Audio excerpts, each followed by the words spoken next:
today's sermon, Damned If He Does, as much as I would love to say I came up with that, was actually from Mary Luty's title of her devotion. And she started with just a shorter part of the scripture today that I wouldn't mind saying again. Jesus said, John came neither eating nor drinking, and they say he has a demon. The Son of Man came eating and drinking, and they say, look, a glutton and a drunkard, a friend of sinners. How interesting that Jesus here is saying himself that he came eating and drinking, and they called him a drunkard and a glutton. Sometimes I think we get this image of what Jesus was and who he hung out with a little bit backwards in our world today. Mary Luty writes, we may not admit it or even know it, but most of us harbor fixed notions about what a real Christian is like, or a perfect parent, or an ideal pastor, or a good citizen. And when people don't conform to our categories, we don't question our assumptions, we question their character. She can't be a good Christian because she had an abortion. They can't be a good pastor because they have tattoos. Mine are located here and here, by the way. He can't be a good American because he sat for the anthem, which would be bad enough were our judgments also not so changeable. You believe, maybe, that a good pastor should be approachable, and your pastor might be cold as fish. Yet, you get a new one who's funny and warm, and now you wish that that one had more gravitas. The mother of your daughter's best friend is a hands-off mom, and you disapprove. Then she gives her kid a curfew, and you snipe to a neighbor, she's smothering that child. Some days we wish Jesus would walk to us in water, and then when he does, we wonder why he never learned to swim.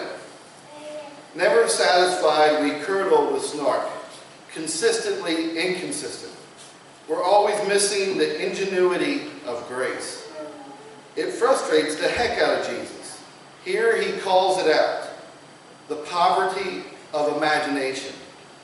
But it's still the last thing he hears from us. Having disappointed those he was with at the time, having disappointed us to the very end. People might say to him, you have been a fraud because no Son of God would end up on a cross. Those were Mary Luty's words, which I really wish I wrote a lot of. I love her phrase that Jesus calls out a poverty of imagination. Throughout Scripture, he did that quite a bit as he challenged the Pharisees and the tax collectors. He hung out with the tax collectors, the Roman leaders of his time.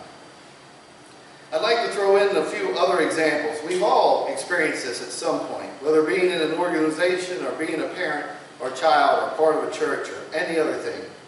You're damned if you do and you're damned if you don't. There's just no good way to handle a situation. Or no matter what you do, you're going to upset someone or someone's going to pick it apart. I want to point out that Jesus knew this completely, to the point of the Last Supper where he knew that Judas was going to betray him. And yet he still invited Judas to break bread with him and share the cup that evening, knowing what would happen. For if he told Judas to wait outside, others would say to him, why have you excluded him? But now that he left Judas in, Lord, why have you been nice to the betrayer? I'm sure all those questions came to him. We see it in coaching. I've experienced it myself when coaching soccer. I can tell you about a season where I coached these kids in a recreation league. They weren't very talented. They had a lot of heart. Most of them, it was their first time playing soccer. We didn't win a single game the whole season. We tied one. We tied one the whole regular season. And yet, I kept seeing the children improve, and I refused to change the way I was coaching. Parents would yell from the other side of the field, go back, you're in the wrong position. And they weren't. And I knew that. And so I just told the kids everything I could in as tactful as a way as I can to not listen to their parents for just this 1 hour and listen to their coach. Because I knew what I was teaching them to do about the strategy of soccer and how we play the game and bigger concepts that they needed to develop at a young age for the game. We didn't win a single game, and I kept telling the parents, and they were very tolerable of me not winning a single game. And I said, just wait till the tournament at the end of the season. And so we entered that tournament, having been the only team to not win a game. We ended up in the tournament in the championship game, in double overtime, into PKs, if you know how soccer goes. And we lost in PKs, and we came in second place. Finally, in that one moment, it all came together. The kids didn't care that they didn't win a game the whole season, because they left that day being second place, and they were more happy about second place than the people who won. In fact, the team that won was almost disappointed that we were able to take them into overtime and into PKs. It was probably one of the biggest victories I've ever been a part of, though I've been along with teams as they won titles. So I knew that in that situation, in PKs, we would lose, and that even though we didn't win a single game, people would question me, and I'm sure they did, about some of the strategies I did. And then I watched last year as I helped Jason Brown coach the girls' high school team. And I don't want to share too many details about this in a small town, but the team had a phenomenal season. They did not lose a game until the last game. They had the season that you thought might have taken them to the state championship. And they were an extremely talented and gifted group of girls. And in that last game that played, that also went to PKs, we lost. And the questions came. Everybody all of a sudden forgot, not everybody, but a few, how this coach and these girls won every game of the season, decidedly, until that one. How they won district titles and league titles until that game.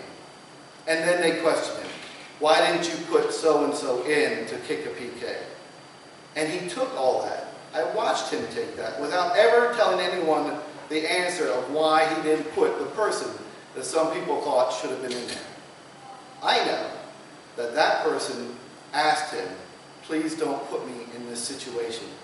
I can't do this. And he listened to her. And he didn't want to put that pressure on that girl. There's no better coaching move I've ever seen in my life. I don't know that that lost a game.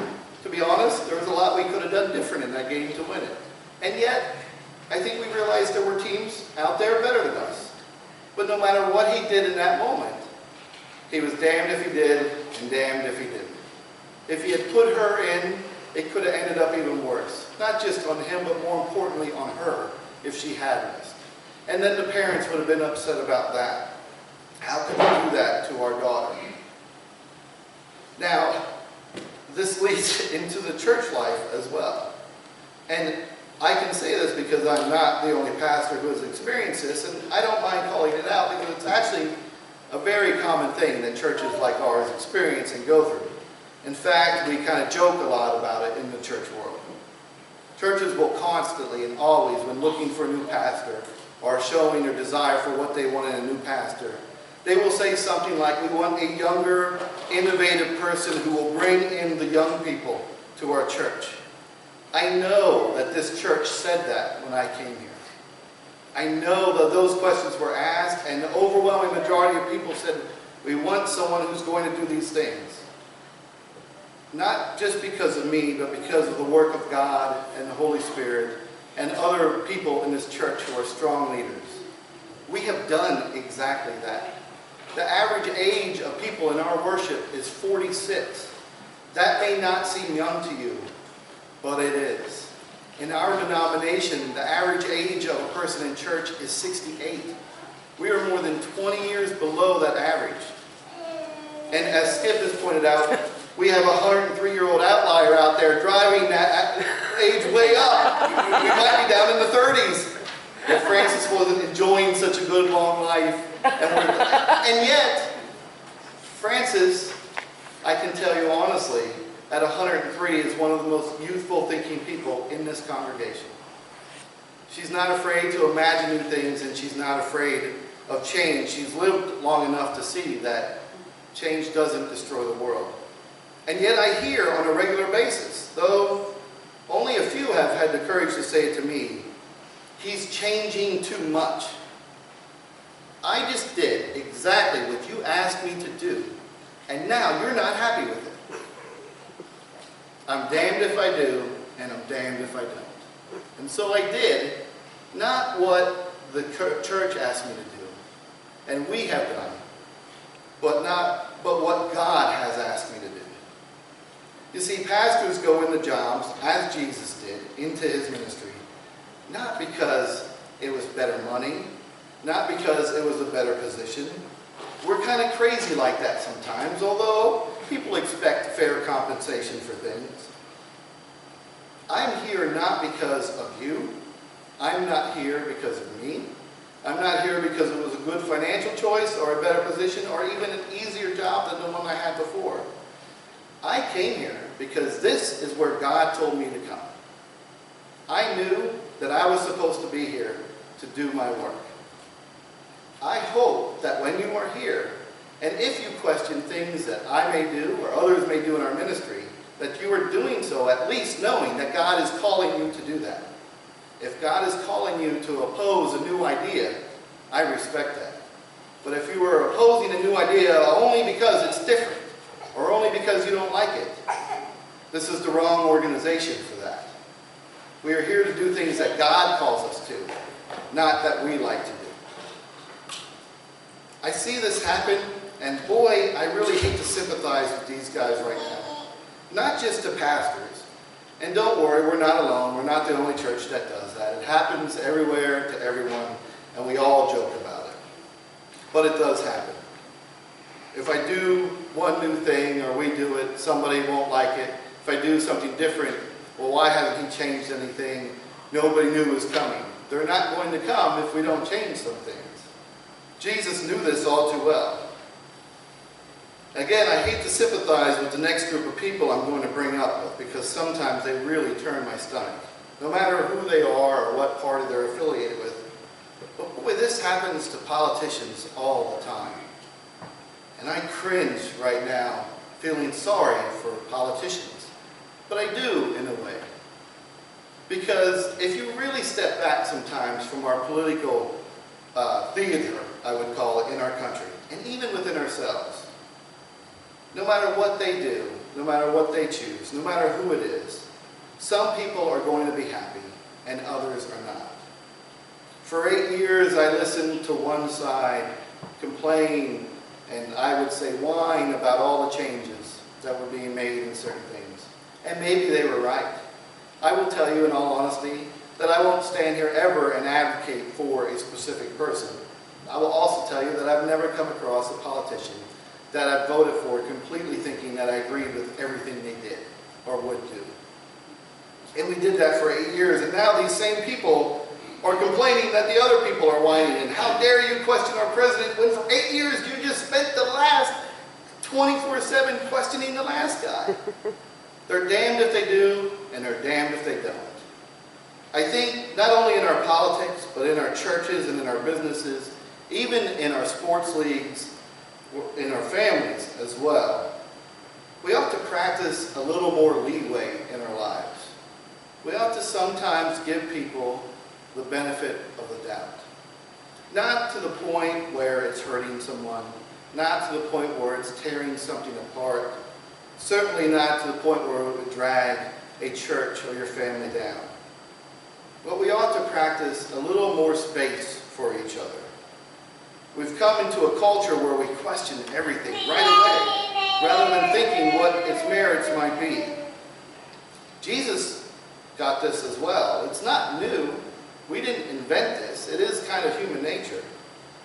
I mean, some of his disciples were tax collectors. Jewish law, and Jesus was a practicing Jew, stated that tax collectors were so low that you could not marry into a family that had a tax collector in it.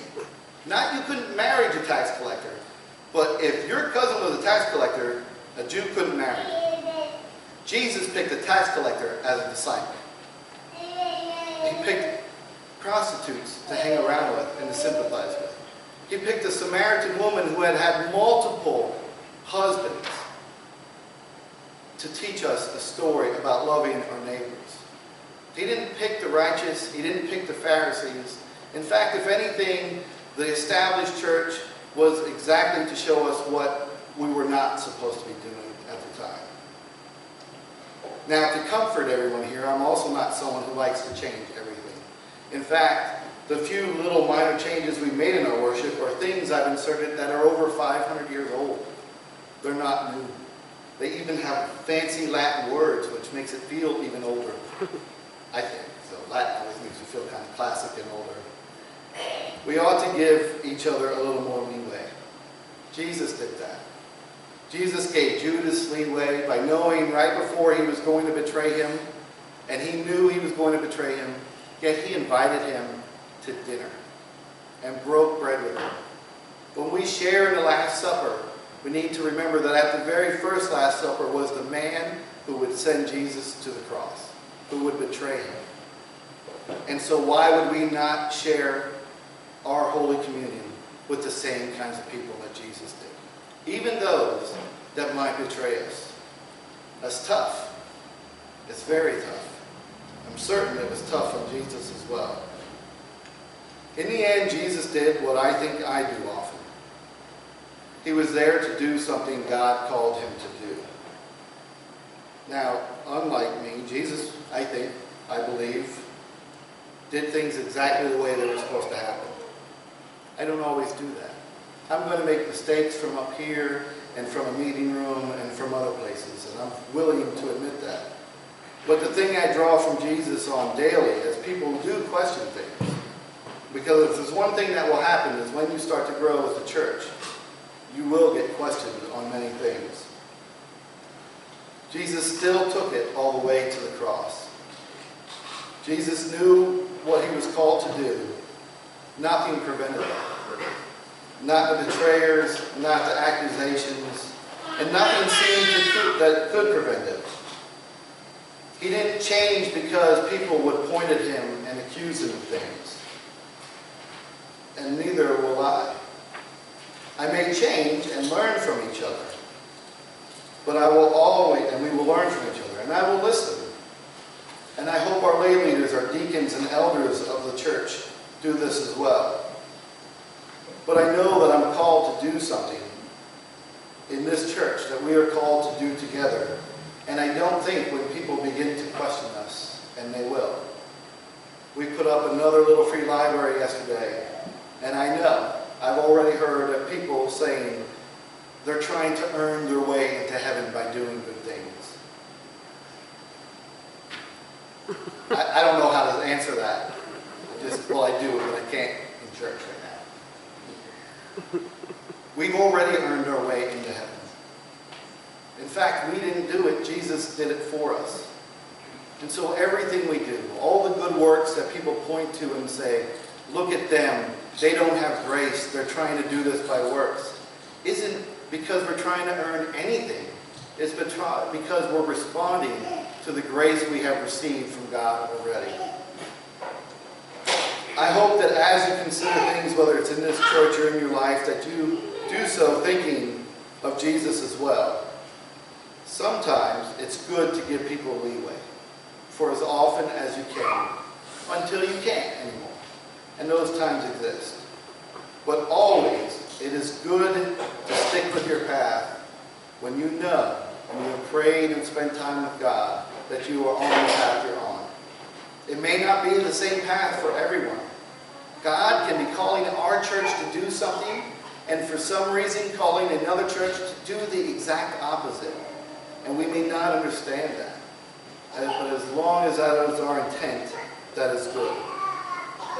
Another example that I see in many churches these days is that gets pointed out to a lot of pastors. We live in a time, and most pastors are not in the same situations they were in 50 years ago for a variety of reasons. Churches are financially strained, attendance is down in churches like ours, and all of those other things. Yet congregations still demand of pastors the same thing as they did 50 years ago. I know, and I will tell you, my biggest weakness here in this church as a pastor is I don't visit enough people. And I don't get to do it in a timely manner. I don't get to see all of our shut-ins when I should. I know that.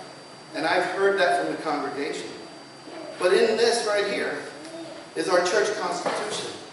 And those of you who are familiar with it will tell you that that responsibility lies also on the elders of our church.